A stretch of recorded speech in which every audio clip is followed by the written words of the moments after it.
ततबड़ी के एरिया में आए हैं जहां पे 1100 पेड़ कटे हैं, एक रिज के प्रोटेक्टेड इको जोन में कटे हैं। और ये बहुत गंभीर मुद्दा है कि कैसे इन पेड़ों को बिना परमिशन के काटा गया, किसके आदेश पे काटा गया। और अब जो और भी ज्यादा चिंता का मुद्दा सामने आ रहा है कि ऐसा लग रहा है कि अफसरों द्वारा तथ्यों को छुपाया जा रहा है। ये टिप्पणी सुप्रीम कोर्ट ने भी करी, सुप्रीम कोर्ट ने भी पूछा अफसरों से कि आप किसको छुपा रहे हो। दूसरा, हमने भी अब फैक्ट फाइंडिंग कमेटी में देखा है कि लगातार अफसर बहाने बना रहे हैं, कागज नहीं दे रहे हैं, मीटिंग्स में नहीं आ रहे हैं। तो ये बिल्कुल साफ है कि ऊपर से अफसरों को आदेश मिल रहा है, अफसरों को ये डायरेक्शन है कि किसी को प्रोटेक्ट किया जाए।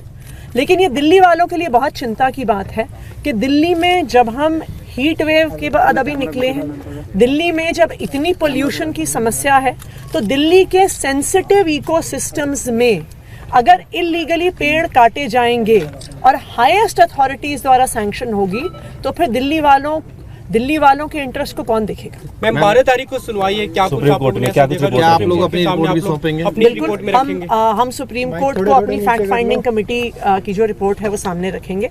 और हम उम्मीद करते हैं कि जिसने भी गलत काम किया है, अगर किसी ने भी परमिशन दी है, इलीगली दी है, तो सख्त से सख्त कार्रवाई होनी चाहिए। मैम सीजीआई से रिक्वेस्ट की, अभिषेक मनु सिंघवी ने कहा है कि जो दिल्ली सर्विस वाला मामला है उस पर जल्द से जल्द सुनवाई करने के लिए उसको लिस्ट किया जाए। ये कितना अहम है इस पर सुनवाई होना जल्दी? देखिए, ये दिल्ली का जो कॉन्स्टिट्यूशन बेंच का मैटर है, ये ना सिर्फ आम आदमी पार्टी और दिल्ली सरकार के लिए अहम है, ये देश में लोकतंत्र के लिए अहम है। हमारा देश एक लोकतंत्र है, संविधान ने हमारे देश में जनता को ताकत दी है सरकार चुनने के लिए। तो अगर एक चुनी हुई सरकार की ताकत छीनी जाती है तो वो किसी एक मंत्रिमंडल या किसी विधायक की ताकत नहीं छीनी जा रही है, वो जनता की ताकत छीनी जा रही है।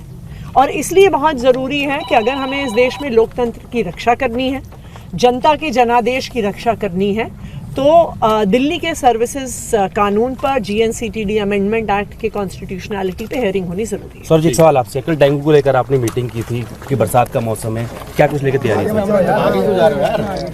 देखिए, बरसात 28 तारीख से दिल्ली में शुरू हुई है और बरसात के बाद मॉस्किटो ब्रीडिंग की शिकायतें बढ़ती हैं।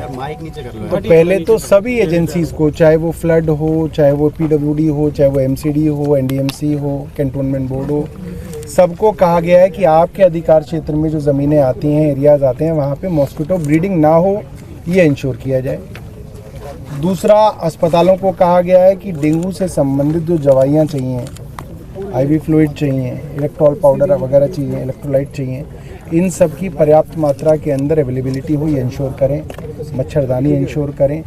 सब जगह अगर पेशेंट बढ़ते हैं तो अलग से डेंगू के वार्ड्स बनाए जाएंगे, इसकी तैयारियां हम लोगों ने कर ली हैं। और मेडिकल सुपरिटेंडेंट्स को कहा गया कि आप अपने अस्पताल में खुद भी राउंड लें और देखें कि आपके अस्पताल के अंदर जो है कहीं पे मस्कीटो ब्रीडिंग ना हो रही हो, ये देखने को हो।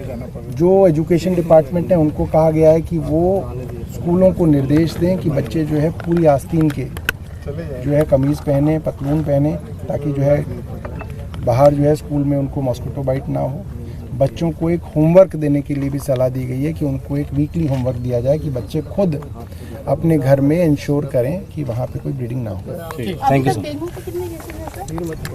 अभी एग्जैक्टली 200 के करीब हैं, कोई बहुत ज़्यादा नहीं है, मगर सरकार सचेत है। इसको आपको इसी तरह से दिखाना है कि डेंगू बढ़ रहा है, ताकि लोगों के मन में जो है इसके लिए थोड़ा सा भय आए। बहुत ज़्यादा भय भी ज़रूरी नहीं है, पैनिक ज़रूरी नहीं है, मगर थोड़ा सा भय ज़रूरी है, क्योंकि डेंगू का बचाव ही उससे इलाज है।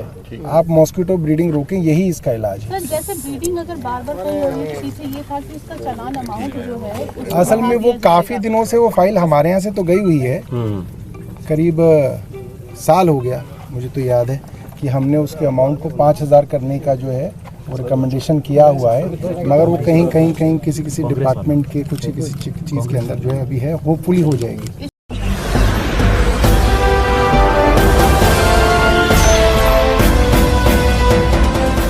आप देख रहे हैं लाइव न्यूज़ 99, राष्ट्र सबसे पहले।